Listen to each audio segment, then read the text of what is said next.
Hello everyone, welcome to എഡ്ഫിൽ learning. ശൈലികൾ പ്രയോഗങ്ങളുമായിട്ട് ബന്ധപ്പെട്ടിട്ടുള്ള 15 ചോദ്യങ്ങൾ നമ്മൾ വിശകലനം ചെയ്തു കഴിഞ്ഞു. ഇനി അടുത്തതായിട്ട് നോക്കാനുള്ളത് വിവിധ വർഷങ്ങളിലായി ചോദിച്ചിട്ടുള്ള മറ്റ് ചോദ്യങ്ങളാണ്. അപ്പോൾ ഓരോ ചോദ്യം പരിചയപ്പെടുന്ന സമയത്ത് ഓരോ ഭാഗത്ത് നിന്നും എങ്ങനെയാണ് ക്വസ്റ്റ്യൻ വരുന്നത് എന്നുള്ള കാര്യം നമുക്ക് കൂടുതൽ വ്യക്തമാവുകയാണ് ചെയ്യുന്നത്. അപ്പോൾ അടുത്ത 15 ചോദ്യങ്ങളാണ് നമ്മൾ നോക്കുന്നത്. ഓക്കെ, ഇവിടെയും അർത്ഥവുമായി ബന്ധപ്പെട്ടിട്ടുള്ളതാണ് ആദ്യത്തെ ചോദ്യം എന്ന് പറയുന്നത്. ആദ്യ സെക്ഷനിൽ നമ്മൾ നോക്കിയ സമയത്തൊക്കെ കൂടുതലായിട്ട് ചോദിച്ചിട്ടുള്ളത് ഈ അർത്ഥവുമായി ബന്ധപ്പെട്ടുള്ള ചോദ്യം തന്നെയാണ്. അപ്പൊ ഇവിടെ എന്താണ് എന്നുള്ളത് നോക്കാം. ചുവടെ കൊടുത്തിരിക്കുന്നവയിൽ ഒരേ അർത്ഥത്തിലുള്ള പദജോടി ഏത്? ഒരേ അർത്ഥത്തിലുള്ള പദജോടി ഏത് എന്നുള്ളതാണ് ചോദ്യം. നിദ്ര, മുദ്ര, ഉദകം, ദഗം, ദന്തി, ദന്തം, കേതനം, നികേതനം. അപ്പൊ ഈ 4 ഓപ്ഷനാണുള്ളത്. ഇതിൽ ഏതാണ് ഒരേ അർത്ഥത്തിലുള്ളത് എന്നുള്ളത് നോക്കാം. അപ്പൊ ഇതില് അർത്ഥങ്ങളൊക്കെ തന്നെ കുറച്ച് ബുദ്ധിമുട്ടുള്ളതാണ്. നിദ്ര, മുദ്ര എന്ന് പറയുന്ന രണ്ട് അർത്ഥമാണെന്ന് നിങ്ങൾക്ക് അറിയാം അല്ലെ. ദന്തി, ദന്തം എന്ന് പറയുന്നതും കേതനം, നികേതനം എന്ന് പറയുന്നതും വ്യത്യസ്തമായിട്ടുള്ള അർത്ഥത്തിലാണ് എന്നുള്ളത് അത് നമുക്ക് വേറൊരു രീതിയിലും കണ്ടുപിടിക്കാം. കാരണം ഇപ്പൊ നിദ്ര, മുദ്ര എന്ന് പറയുന്ന സമയത്ത് അതിന്റെ അർത്ഥം നമുക്ക് അറിയുന്നത് കൊണ്ട് കുഴപ്പമില്ല. കേതനം, നികേതനം ആണെങ്കിലും ആ സമാനമല്ല എന്നുള്ള കാര്യം നമുക്ക് വായനയിൽ തന്നെ മനസ്സിലാവുന്നുണ്ട്. ദന്തി, ദന്തം എന്ന് പറയുന്നത് ഒന്നല്ല എന്നുള്ളത് മനസ്സിലാവുന്നുണ്ട്. അപ്പൊ ഉദകം, ദഗം എന്നുള്ളതാണ് ഒരേ അർത്ഥത്തിലുള്ള പദജോടി. ഉദകം, ദഗം എന്ന് ഉദകത്തിന്റെ അർത്ഥം ജലം എന്നുള്ളതാണ്, ദഗം എന്ന് പറയുന്നതും വെള്ളമാണ്. അപ്പോൾ ഒരേ അർത്ഥത്തിൽ ഉള്ള പദജോടി എന്ന് പറയുന്നത് ഓപ്ഷൻ ബി ആണ്, ഉദകം, ദഗം. അടുത്തത്, ഏത് പ്രയത്നം ചെയ്യുമ്പോഴും സ്വസ്ഥത, സമാധാനം, സംതൃപ്തി, സന്തോഷം അതാണ് ലോകത്തിലെ ഏകമതം. ഇത് സൂചിപ്പിക്കുന്നത് എന്ത്? അപ്പൊ ഒരു വാക്യം തന്നിട്ടുണ്ട്. ആ വാക്യത്തിന്റെ അർത്ഥം എന്താണ്? അപ്പൊ ഇത്രയും നമ്മളോട് ചോദിച്ചത് എന്താണ്? ഏതെങ്കിലും ഒരു പദം തന്നിട്ട് അതിന്റെ അർത്ഥം, അല്ലെങ്കിൽ സമാന അർത്ഥമുള്ള പദങ്ങൾ, അല്ലെങ്കിൽ വിപരീതമായിട്ടുള്ള പദങ്ങൾ, ഇങ്ങനെയൊക്കെയാണ് ചോദ്യങ്ങൾ കാണുന്നത്. പക്ഷെ ഇവിടെ നമ്മൾ നോക്കുകയാണെങ്കിൽ കാണാം, ഒരു വാക്യം തന്നിട്ട് ആ വാക്യത്തിന്റെ അർത്ഥം എന്താണ്, അതായത് ഈ വാക്യാർത്ഥം എന്ന് പറയുന്നത് സംഗ്രഹിച്ച് പറയാനാണ് പറയുന്നത്. അപ്പൊ നമുക്ക് ഓപ്ഷൻസ് വായിച്ചു നോക്കാം. ഓപ്ഷൻ എ എന്ന് പറയുന്നത് സ്വസ്ഥത, സമാധാനം, സംതൃപ്തി, സന്തോഷം എന്നിവയാണ് ഏവർക്കും വേണ്ടത്. ഓപ്ഷൻ ബി, സ്വസ്ഥത, സമാധാനം, സംതൃപ്തി, സന്തോഷം എന്നിവ പ്രധാനമല്ല. ഓപ്ഷൻ സി, സ്വസ്ഥത, സമാധാനം, സംതൃപ്തി, സന്തോഷം എന്നിവയിൽ ഒന്നും പ്രസക്തമല്ല. ഓപ്ഷൻ ഡി, സ്വസ്ഥത, സമാധാനം, സംതൃപ്തി, സന്തോഷം എന്നിവ ഒരു മതവും അംഗീകരിക്കുന്നില്ല. ഇതാണ് 4 ഓപ്ഷൻ. അപ്പൊ ഇതിൽ കുറച്ച് നമുക്ക് എന്ത് ചെയ്യാം, ഈസി ആയിട്ട് ഒഴിവാക്കാം. ഇതിന്റെ ആൻസർ എന്ന് പറയുന്നത് സ്വസ്ഥത, സമാധാനം, സംതൃപ്തി, സന്തോഷം എന്നിവയാണ് ഏവർക്കും വേണ്ടത്. കാരണം അതായിരിക്കണം ഏകമതം എന്ന് പറയുന്നുണ്ടല്ലോ. ഏകമതം എന്ന് പറഞ്ഞാൽ എല്ലാവരും കൊണ്ടു നടക്കേണ്ട ഒന്നാണ് ഈ പറഞ്ഞിട്ടുള്ള സ്വസ്ഥത, സമാധാനം, സംതൃപ്തി, സന്തോഷം. അതായത് എത്രയും വലിയ പ്രയത്നം ആയിക്കോട്ടെ, ഏത് വലിയ ശ്രമമാണെങ്കിൽ പോലും നമ്മൾ ഈ സ്വസ്ഥതയും സമാധാനവും സംതൃപ്തിയും സന്തോഷവും ഒക്കെ കൊണ്ടു നടക്കണം. അപ്പൊ അത് എല്ലാവർക്കും വേണം എന്നുള്ള അർത്ഥത്തിലാണ് ഏകമതം എന്നുള്ള വാക്ക് ഇവിടെ പ്രയോഗിക്കുന്നത്. ബാക്കിയുള്ളത് നോക്കുകയാണെങ്കിൽ സ്വസ്ഥത, സമാധാനം, സംതൃപ്തി, സന്തോഷം എന്നിവ പ്രധാനമല്ല എന്ന് ഇവിടെ പറയുന്നേ ഇല്ല. കാരണം അത്രയും പ്രധാനമാണ്, ഏറ്റവും പ്രധാനപ്പെട്ടതാണ് എന്നുള്ളതാണ് ആ വാക്യത്തിന്റെ അർത്ഥമായിട്ട് വരുന്നത്. ഒന്നും പ്രസക്തമല്ല എന്ന് പറയുന്നതും ഈ ഒരു വാക്യത്തിന് നേരെ ഓപ്പോസിറ്റ് ആയിട്ടുള്ള, ഇതൊക്കെ നെഗറ്റീവ് ആയിട്ടുള്ള ഒരു സെന്റൻസ് അല്ലേ. ഇത് വളരെ പോസിറ്റീവ് ആയിട്ടുള്ള ഒരു സെന്റൻസ് ആണ്. അപ്പൊ പോസിറ്റീവ് ആയിട്ടുള്ള ഒരു സെന്റൻസിന്റെ ഒരിക്കലും അർത്ഥം നെഗറ്റീവായിട്ട് വരില്ല എന്നുള്ള രീതിയിൽ നമുക്ക് ഇത് 3 ഒഴിവാക്കാം. കാരണം ഇവിടെ എന്താ പറയുന്നത്, സ്വസ്ഥത, സമാധാനം, സംതൃപ്തി, സന്തോഷം എന്നിവ ഒരു മതവും അംഗീകരിക്കുന്നില്ല. അപ്പൊ ഇത് ഇങ്ങനെയൊന്നും നോക്കേണ്ട ആവശ്യമില്ല. നമുക്കിത് ഈ ഒരു വാക്യം വായിച്ചു കഴിഞ്ഞാൽ തന്നെ അതിന്റെ അർത്ഥം എന്താണെന്നുള്ളത് മനസ്സിലാവും. കാരണം ഇതിൽ ഒരു പദവും നമുക്ക് അറിയാത്തതായിട്ടില്ല അല്ലെ, ഒരു വാക്കും നമുക്ക് അർത്ഥം അറിയാത്തതായിട്ടില്ല. അപ്പൊ അതിൽ നിന്ന് ഈസി ആയിട്ട് നമുക്ക് ഉത്തരത്തിലേക്ക് എത്താൻ വേണ്ടി സാധിക്കും. അപ്പൊ ഇവിടെ നിങ്ങൾ മനസ്സിലാക്കേണ്ട ഒരു കാര്യം എന്ന് പറയുന്നത്, അർത്ഥത്തെ ചോദിക്കുന്ന സമയത്ത് നമ്മൾ പഠിച്ചു വെക്കുന്നത് എന്താണ്, ഓരോ പദങ്ങളുടെയും അർത്ഥങ്ങളായിരിക്കും, അല്ലെങ്കിൽ ഏതെങ്കിലും ഒരു പദത്തിന്റെ നാനാർത്ഥങ്ങളായിരിക്കാം. ആ രീതിയിൽ മാത്രം ചോദ്യം പ്രതീക്ഷിച്ച് പോവരുത്. ഈ രീതിയിലുള്ള ചോദ്യങ്ങളും ഉണ്ടാവും. അതായത് നമുക്ക് ഒരു വാക്യം കിട്ടുന്ന സമയത്തും അതിന്റെ അർത്ഥം മനസ്സിലാക്കേണ്ടതായിട്ടുണ്ട്. പദത്തിന്റെ അർത്ഥം മാത്രമല്ല വേണ്ടത്. ഇവിടെ ഇപ്പൊ ഏകമതം എന്ന് പറയുന്ന പദത്തിന്റെ അർത്ഥമായിരിക്കാം ചില ആളുകൾക്കെങ്കിലും, എല്ലാവർക്കും ബുദ്ധിമുട്ടുണ്ടാവണം എന്നല്ല, ചില ആളുകൾക്കെങ്കിലും അത് മനസ്സിലായിക്കൊള്ളണം എന്നില്ല. അപ്പൊ അങ്ങനെ അത് മനസ്സിലാവാത്ത ഒരാൾക്ക് ചിലപ്പോൾ ഇത് അറ്റൻഡ് ചെയ്യാൻ വേണ്ടി പറ്റില്ല. പക്ഷെ എന്നാലും എനിക്ക് അത്ര ബുദ്ധിമുട്ട് തോന്നുന്നില്ല. പിന്നെ ഓരോരുത്തരുടെയും ഒരു വായനാ രീതി, അവർക്കുള്ള അറിവൊക്കെ വെച്ചിട്ടാണ് ഇത് എഴുതേണ്ടത്. അധികം അറിവൊന്നും ഇതിന് വേണ്ടി വരില്ല. ഏകമതം എന്നുള്ളത് കൊണ്ട് എല്ലാവർക്കും സമ്മതമായിട്ടുള്ളത് എന്നുള്ളത് തന്നെയാണ് അർത്ഥം വരുന്നത്.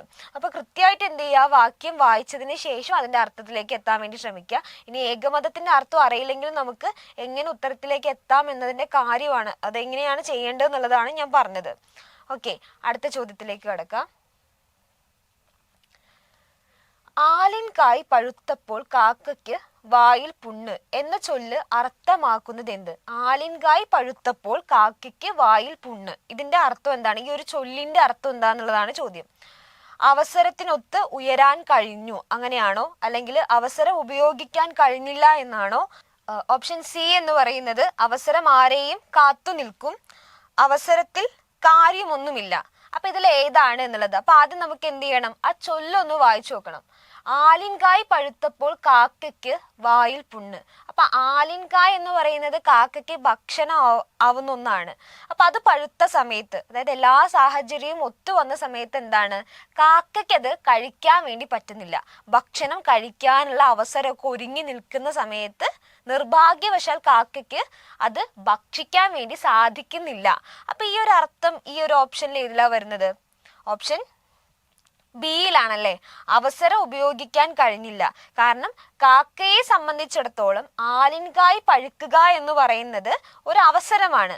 പക്ഷേ ആ അവസരം ഉപയോഗിക്കാൻ വേണ്ടി പറ്റാത്ത രീതിയിൽ വായിന്റെ അകത്ത് പുണ്ണു വരുന്നു. അപ്പൊ അതിന് ഭക്ഷിക്കാൻ വേണ്ടി സാധിക്കില്ല. ഈ ഒരു ചൊല്ല് നമ്മൾ ഉപയോഗിക്കുന്നത് കാക്കയ്ക്ക് ആലിൻകായ് പഴുത്ത സമയത്ത് കഴിക്കാൻ പറ്റാത്തൊരു സാഹചര്യത്തിൽ മാത്രമല്ല, എപ്പോഴാണോ നമുക്ക് അവസരം ഉപയോഗിക്കാൻ വേണ്ടി പറ്റാത്തത്, മനുഷ്യന്മാർക്ക് ഏതെങ്കിലും സന്ദർഭങ്ങളിൽ സാഹചര്യം എന്ന് പറയുന്നത് അല്ലെങ്കിൽ അവസരം എന്ന് പറയുന്നത് കൃത്യമായിട്ട് ഉപയോഗിക്കാൻ വേണ്ടി സാധിച്ചിട്ടില്ലെങ്കിൽ ആ ഇടത്തൊക്കെ നമുക്ക് ഉപയോഗിക്കാനാവുന്ന ഒരു പഴഞ്ചൊല്ലാണ് ആലിൻകായ് പഴുത്തപ്പോൾ കാക്കയ്ക്ക് വായിൽ പുണ്ണ് എന്നുള്ളത്. അപ്പൊ ആ രീതിയിൽ നമുക്ക് ഇതിന്റെ ഉത്തരത്തിലേക്ക് എത്താൻ വേണ്ടി പറ്റും. അടുത്ത ചോദ്യം, നിഷ്ഫലമായ പ്രവൃത്തിയെ സൂചിപ്പിക്കുന്ന ചൊല്ല് കണ്ടെത്തുക. നിഷ്ഫലമായ പ്രവൃത്തിയെ സൂചിപ്പിക്കുന്ന ചൊല്ല്. നിഷ്ഫലം എന്ന് പറഞ്ഞാൽ എന്താണ്? ഫലമില്ലായ്മ. നമ്മളൊരു പ്രവൃത്തി ചെയ്യുന്ന സമയത്ത് എപ്പോഴും നമ്മളൊരു ഫലം പ്രതീക്ഷിച്ചുകൊണ്ടായിരിക്കണം എന്നില്ല പ്രവൃത്തി ചെയ്യുന്നത്. ചിലപ്പോൾ നമ്മൾ ഒരു ഫലവും പ്രതീക്ഷിക്കാതെ പ്രവൃത്തി ചെയ്യാം, പക്ഷെ ആഗ്രഹിച്ചിട്ടും കിട്ടാത്തൊരവസ്ഥ ഉണ്ടാവില്ലേ? ഒരു റിസൾട്ട് വേണമെന്ന് വിചാരിച്ച് നമ്മളൊരു കാര്യം ചെയ്യാണ്, പക്ഷെ നമുക്ക് വേണ്ട രീതിയിൽ ആ റിസൾട്ട് കിട്ടുന്നില്ല. അപ്പൊ അങ്ങനെയുള്ള ഒരു സന്ദർഭമാണെങ്കിലും അല്ലെങ്കിൽ നമ്മൾ ഒന്നും ആഗ്രഹിക്കാതെ ചെയ്യുന്നത്, ഇത് രണ്ടും എന്താണ്? നിഷ്ഫലമായിട്ടുള്ള പ്രവൃത്തി എന്നുള്ള അർത്ഥത്തിൽ നമുക്ക് ഉപയോഗിക്കാൻ വേണ്ടി സാധിക്കുന്നതാണ്. അപ്പൊ ആ നിഷ്ഫലമായിട്ടുള്ള പ്രവൃത്തിയെ സൂചിപ്പിക്കുന്ന ചൊല്ല് ഏതാണ്, പഴഞ്ചൊല്ല് ഏതാണ് എന്നുള്ളതാണ് ചോദ്യം. ഓപ്ഷൻസ് വായിക്കാം. ചൊട്ടയിലെ ശീലം ചുടല വരെ, ചവിട്ടാതെ ചാടാമോ, താൻ പാതി ദൈവം പാതി, ചത്ത കുഞ്ഞിന്റെ ജാതകം നോക്കൽ. അതായത് ഇനി ഒന്നും ചെയ്തിട്ട് കാര്യമില്ല, ഒരു ഫലവും കിട്ടാൻ വേണ്ടി പോകുന്നില്ല എന്ന അർത്ഥത്തിൽ ഇതിൽ ഏത് ചൊല്ലാണെന്നുള്ളതാണ്. ചൊട്ടയിലെ ശീലം ചുടല വരെ ഇതായിട്ട് യാതൊരു ബന്ധവുമില്ല അല്ലെ, നമ്മുടെ പ്രവൃത്തിയായിട്ട് യാതൊരു ബന്ധവുമില്ല. ചവിട്ടാതെ ചാടാമോ എന്ന് പറയുന്നതും യാതൊരു ബന്ധവുമില്ല. താൻ പാതി ദൈവം പാതി എന്ന് പറയുന്ന സമയത്ത് അതിൽ നമ്മുടെ ഒരു കർമ്മവും പകുതി വരുന്നുണ്ട്, ദൈവത്തിന്റെ കർമ്മവും പകുതി വരുന്നുണ്ട്. അപ്പൊ അതിൽ നിഷ്ഫലത എന്നുള്ളതില്ല, നമ്മൾ പാതിയെങ്കിലും പ്രവർത്തിക്കണം എന്നുള്ളൊരു സൂചനയാണ് മൂന്നാമത്തെ ഓപ്ഷൻ നമുക്ക് നൽകുന്നത്. അപ്പൊ പിന്നെ ഉറപ്പാണ് നമ്മുടെ ആൻസർ എന്താണ്? ഓപ്ഷൻ ഡി ആണ്, ചത്ത കുഞ്ഞിന്റെ ജാതകം നോക്കൽ. ചത്ത കുഞ്ഞിന്റെ ജാതകം നോക്കിയിട്ട് ഒരു കാര്യമില്ലല്ലോ, അത് നിഷ്ഫലമായിട്ടുള്ളൊരു പ്രവൃത്തിയല്ലേ. ഇപ്പൊ നമ്മൾ ഒരു എക്സാം ഒക്കെ കഴിഞ്ഞ് വന്നു കഴിഞ്ഞാൽ ക്വസ്റ്റ്യൻ പേപ്പർ വീണ്ടും ഡിസ്കസ് ചെയ്യുന്ന സമയത്ത് പലരും പറയുന്ന ഒരു വാചകമാണ് എന്ത്? ചത്ത കുഞ്ഞിന്റെ ജാതകം നോക്കൽ എന്നുള്ളത്. അതായത് പരീക്ഷ നമ്മൾ എഴുതി കഴിഞ്ഞു, ഇനി നമ്മൾ അത് ചർച്ച ചെയ്തിട്ട് കാര്യമില്ല. കാരണം നമുക്ക് എന്ത് ചെയ്യാൻ വേണ്ടി പറ്റില്ല, വീണ്ടും അത് തിരിച്ചെഴുതാൻ വേണ്ടി പറ്റില്ല. നമ്മുടെ ഈ ഒരു എക്സാമിന്റെ കാര്യമല്ല ഞാൻ പറയുന്നത്, നമ്മൾ സാധാരണ സ്കൂളിൽ പഠിക്കുന്ന സമയത്തായാലും കോളേജിൽ പഠിക്കുന്ന സമയത്തായാലും ഒക്കെ നമുക്ക് ഈ ക്വസ്റ്റ്യൻ പേപ്പർ കിട്ടിക്കഴിഞ്ഞ് കഴിഞ്ഞാൽ, നമ്മൾ ഇറങ്ങിക്കഴിഞ്ഞ് കഴിഞ്ഞാൽ ഫ്രണ്ട്സ് എല്ലാവരും കൂടെ ചേർന്നിട്ട് ഇതിനെക്കുറിച്ച് ഡിസ്കഷൻ ഒക്കെ ഉണ്ടാവും. അപ്പോൾ ഒരാളെങ്കിലും പറയും എന്ത്, ചത്ത കുഞ്ഞിന്റെ ജാതകം നോക്കലാണിത്, ഞാൻ ഈ പരിപാടിക്ക് ഇല്ല എന്നുള്ളത്. അപ്പൊ ഇതാണ് നിഷ്ഫലമായിട്ടുള്ള ഒരു പ്രവൃത്തിയാണ് നിങ്ങൾ ചെയ്യുന്നത് എന്ന സൂചന നൽകാൻ വേണ്ടിയിട്ടാണ് ആ ചൊല്ല് നമ്മൾ ഭാഷയിൽ പ്രയോഗിക്കുന്നത്. ഓക്കെ, അടുത്ത ക്വസ്റ്റ്യൻ നോക്കാം. താഴെ തന്നിരിക്കുന്നവയിൽ ഒരേ അർത്ഥത്തിലുള്ള പദജോടി കണ്ടെത്തുക. അപ്പൊ ഇത് നമുക്ക് നേരത്തെ പരിചയമുള്ള ഒരു ടൈപ്പ് ക്വസ്റ്റ്യൻ തന്നെയാണ് അല്ലെ. കാരണം പലപ്പോഴായിട്ട് ചോദിച്ചിട്ടുണ്ട് സമാനാർത്ഥത്തിലുള്ള പദം ഏതാണ്, അതേത് തന്നെയാണ് ഇവിടെ. ഒരേ അർത്ഥത്തിലുള്ള പദജോഡി എന്ന് പറഞ്ഞു കഴിഞ്ഞാല് ഇതിൽ തന്നിട്ടുള്ളതിൽ ഏതാണ് ഒരേ അർത്ഥത്തിൽ വരുന്നത് എന്നുള്ളതാണ്. എളുപ്പമുള്ള ചോദ്യമാണ്. ഓപ്ഷൻ എ എന്ന് പറയുന്നത് ആന, ആണ്ട്. ഓപ്ഷൻ ബി എന്ന് പറയുന്നത് മുകിൽ, മേഘം. ഓപ്ഷൻ സി എന്ന് പറയുന്നത് കാട്, കയർ. ഓപ്ഷൻ ഡി എന്ന് പറയുന്നത് വെയിൽ, വയൽ. അപ്പോൾ ഇത്രയും എളുപ്പമുള്ളൊരു ചോദ്യം ഇതുവരെ ചോദിച്ചിട്ടില്ല സമാനാർത്ഥമായിട്ട് ബന്ധപ്പെട്ടിട്ടുള്ളത്. ഇത് ഏറ്റവും എളുപ്പമുള്ള ചോദ്യമാണ്. കാരണം നമുക്ക് ഓരോ ഓപ്ഷനും വായിക്കുന്ന സമയത്ത് അത് കൃത്യമാവുന്നുണ്ട്. ഇപ്പോൾ ഓപ്ഷൻ എ നോക്കുക. ആന എന്ന് പറഞ്ഞു കഴിഞ്ഞാൽ ആണ്ടാണോ? ആണ്ട് എന്ന് പറഞ്ഞാൽ വർഷം എന്നുള്ളൊരു അർത്ഥമാണ് അല്ലെ. ഓരോ വർഷം തികയുന്നതിനെയാണ് നമ്മൾ ആണ്ട് എന്ന് പറയുന്നത്. മുകിൽ, മേഘം, ഇതാണ് ഇതിന്റെ ശരിയായിട്ടുള്ള ഉത്തരം എന്ന് പറയുന്നത്. മുകിൽ, മേഘം. മുകിൽ എന്ന് പറയുന്ന പദത്തിന്റെ അർത്ഥം എന്ത് തന്നെയാണ്? മേഘം തന്നെയാണ്. കാടും കയറും വ്യത്യസ്തമാണെന്ന് നമുക്കറിയാം. വെയിലും വയലും വ്യത്യസ്തമാണെന്നുള്ളത് നമുക്കറിയാം. അപ്പൊ ഓപ്ഷൻ ബി എന്നുള്ളതാണ് കറക്റ്റ് ആയിട്ടുള്ള ആൻസർ. ഓക്കെ, അടുത്ത ചോദ്യം നോക്കാം. ശരിയായ പ്രയോഗം ഏതാണ്? ശരിയായ പ്രയോഗം ഏതാണ്? ഐക്യമത്യം, ഏകമത്യം, ഐകമത്യം, ഐകമാത്യം. അപ്പൊ ഇത് ശരിക്കും വെച്ച് കഴിഞ്ഞാല് ഇവിടെ ഈ പ്രയോഗം എന്നുള്ളത് വന്നതുകൊണ്ട് മാത്രമാണ് ഇതിലേക്ക് ചേർത്തിട്ടുള്ളത്. യഥാർത്ഥത്തിൽ ഇത് ഏതാണ്? പ്രായോഗിക വ്യാകരണവുമായിട്ട് ബന്ധപ്പെട്ടിട്ടുള്ള പദശുദ്ധിയൊക്കെ ആയിട്ട് ബന്ധപ്പെട്ട് നിൽക്കുന്ന ഒരു ക്വസ്റ്റ്യൻ കൂടിയാണ്. അപ്പൊ അത് നമ്മൾ പ്രയോഗതലത്തിൽ ഉപയോഗിക്കുന്നത് തന്നെയാണ്. അപ്പൊ ഇവിടെ നോക്കിക്കഴിഞ്ഞാൽ ഏതാണ്? ഐകമത്യം എന്ന് പറയുന്നതാണ് ശരിയായിട്ടുള്ള പ്രയോഗം. ഐകമത്യം എന്നാണ് നമ്മൾ സ്വതവേ നമ്മൾ എന്ത് പറയും? ഐക്യമത്യം എന്നൊക്കെ പറയാനുള്ള സാധ്യതയുണ്ട്. പക്ഷെ അത് തെറ്റാണ്. ഐകമത്യം എന്നുള്ളതാണ് കറക്റ്റ് ആയിട്ടുള്ള ആൻസർ. അടുത്തത്, തന്നിരിക്കുന്നവയിൽ നിന്ന് വിനയം സൂചിതമാകുന്ന വാക്യം തിരഞ്ഞെടുക്കുക. അപ്പൊ വിനയം എന്ന് പറയുന്നത് നമ്മൾ ഉണ്ടാവുന്ന ഒരു വികാരമാണ് അല്ലെ. അത് മറ്റുള്ളവരോട് നമ്മൾ പ്രകടിപ്പിക്കുന്ന ഒരു വികാരമാണ്. ആ വികാരം എങ്ങനെയാണ് വാക്യത്തിലേക്ക് കടന്നു വരുന്നത്? ഒരു വാക്യം വായിക്കുന്ന സമയത്ത് എങ്ങനെയാണ് വിനയത്തിന്റെ സൂചന വരുന്നത്? ആ സൂചന വരുന്ന വാക്യം തന്നിട്ടുള്ള 4 വാക്യങ്ങളിൽ ഏതാണ് എന്നുള്ളതാണ് ചോദ്യം. അപ്പൊ നമുക്ക് ആ 4 വാക്യങ്ങളും വായിച്ചു നോക്കാം.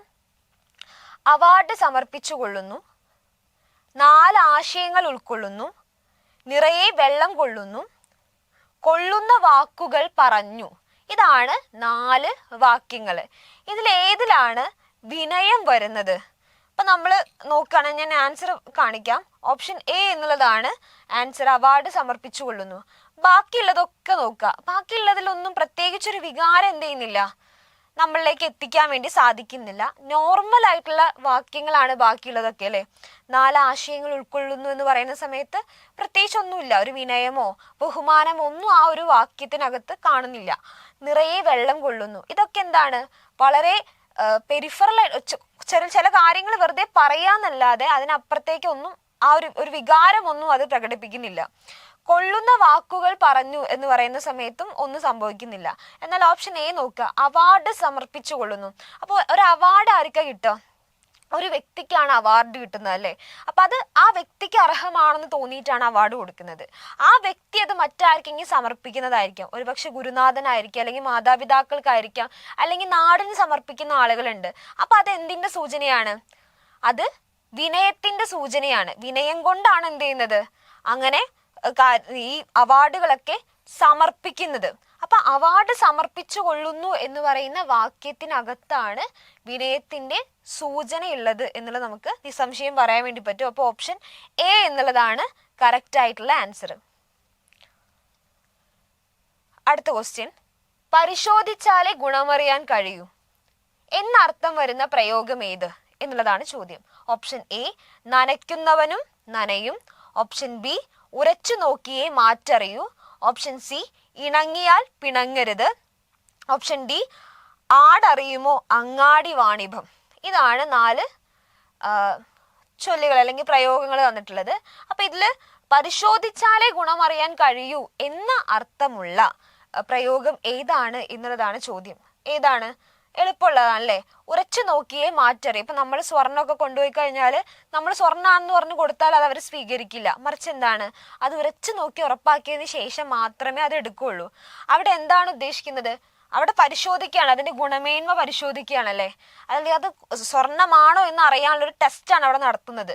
അപ്പോൾ പരിശോധിച്ച് കഴിഞ്ഞിട്ട് എന്താണ് ഗുണം അറിയാൻ കഴിയും. അപ്പോൾ ഉരച്ചു നോക്കിയാൽ മാത്രമേ നമുക്ക് മാറ്ററിയാൻ പറ്റൂ എന്നുള്ളത് ഈ ഒരു സംഗതിയായിട്ട് ബന്ധപ്പെട്ടിട്ടുള്ളതാണ്. അതായത് ഈ സ്വർണ്ണമൊക്കെ ആയിട്ട് ബന്ധപ്പെട്ട് നിൽക്കുന്ന ഒരു പ്രയോഗമാണെങ്കിലും അത് ആ ഒരു സന്ദർഭത്തിൽ മാത്രം പ്രയോഗിക്കുന്നതല്ല.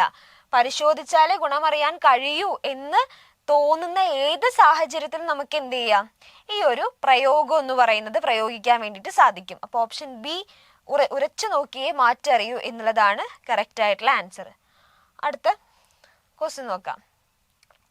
തന്നിരിക്കുന്നവയിൽ നിന്ന് തെറ്റില്ലാത്ത പദം കണ്ടെത്തുക. അജഗജാന്തര വ്യത്യാസം, വിമ്മിഷ്ടപ്പെടുക, ആജാനബാഹു, അടിയന്തരം.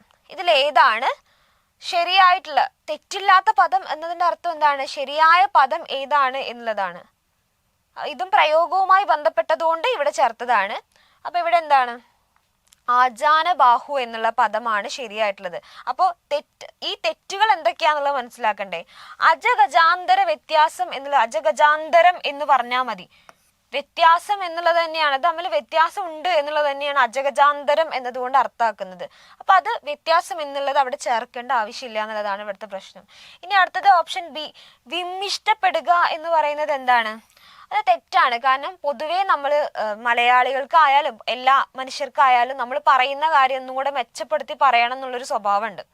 നമ്മൾ കുറച്ച് വലിയ ആളുകൾ, അറിവുള്ള ആൾക്കാരാണ് എന്നുള്ളത് കാണിക്കാൻ വേണ്ടി, അത് ശരിക്കും അറിവുള്ള ആളായതുകൊണ്ടല്ല, അറിവുള്ളവരാണ് എന്ന് പ്രകടിപ്പിക്കാൻ വേണ്ടിയിട്ട് പല പദങ്ങളും എന്ത് ചെയ്യും, ഒന്നും കൂടെ മോഡിഫൈ ചെയ്തിട്ടൊക്കെ പറയാറുണ്ട്.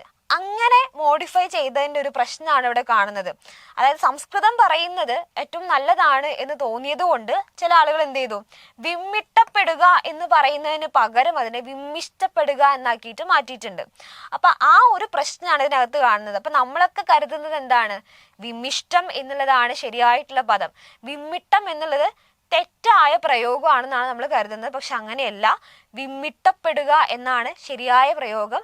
അത് ചില ആളുകൾ എന്താക്കി മാറ്റി, വിമ്മിഷ്ടപ്പെടുക എന്നാക്കി മാറ്റി. അത് അവരറിവുണ്ട് എന്നുള്ളത് സമൂഹത്തിൽ പ്രകടിപ്പിക്കാൻ വേണ്ടി ചെയ്തിട്ടുള്ള ഒരു കാര്യമാണ്. ആ തെറ്റ് പിന്നീട് നമ്മൾ സ്വീകരിച്ചു വരികയാണ് ഉണ്ടായത്.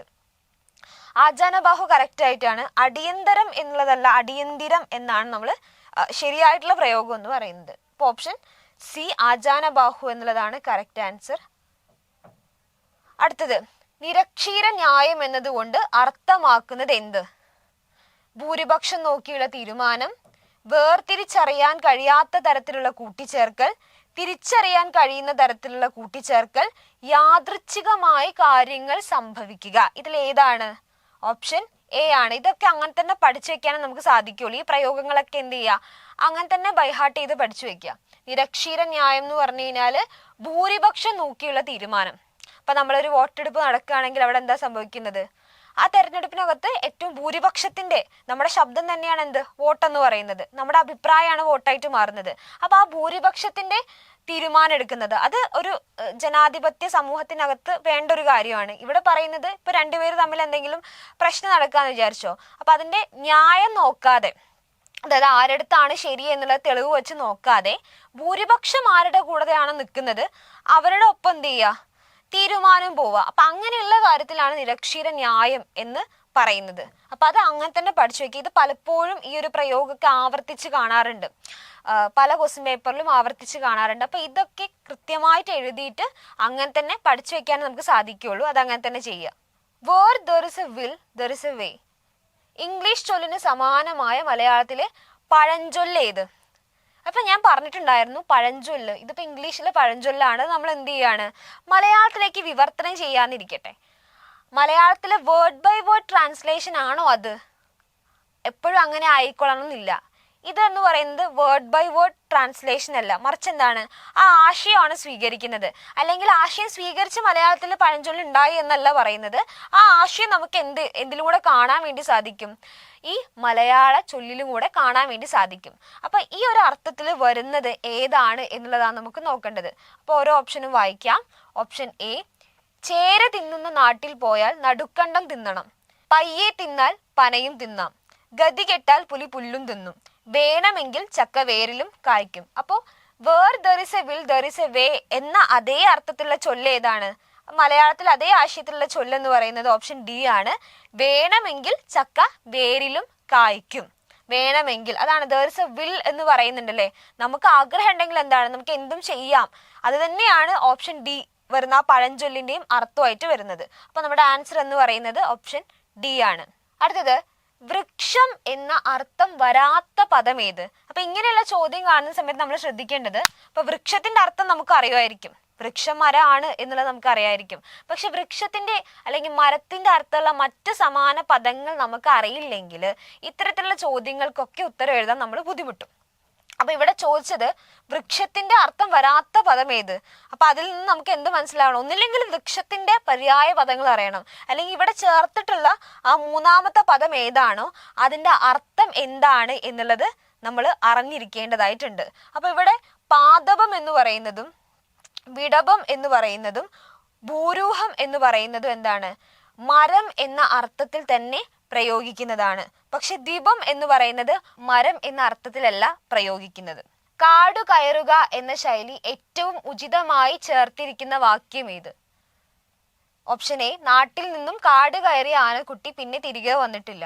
ഓപ്ഷൻ ബി, ചർച്ചയ്ക്കിടയിൽ കാട് കയറിയ ആളെ ഏറെ പണിപ്പെട്ട് അവതാരകൻ നിയന്ത്രിച്ചു. ഓപ്ഷൻ സി, മാൻ വേട്ടയ്ക്കായി കാട് കയറിയവരെ വനപാലകർ വിരട്ടി ഓടിച്ചു. കാടിൽ കയറണമെങ്കിൽ അധികൃതരുടെ അനുമതി വേണം. അപ്പൊ ഒരു കാര്യം നമ്മൾ ഓർക്കേണ്ടത്, ശൈലിയാണെങ്കിലും പ്രയോഗമാണെങ്കിലും വാക്കിന്റെ അതേ അർത്ഥത്തിലായിരിക്കില്ല അത് വാക്യത്തിൽ പ്രയോഗിക്കുന്നത്. ഇപ്പൊ കാട് കയറുക എന്ന് പറയുന്ന ഒരു ശൈലി നമ്മൾ അല്ലെങ്കിൽ പ്രയോഗം നമുക്ക് വായിക്കുന്ന സമയത്ത് എന്താ മനസ്സിലാവുന്നത്? കാട് കയറുക, അതെന്താണ്? ആ പദങ്ങളുടെ അർത്ഥം മാത്രമാണ്.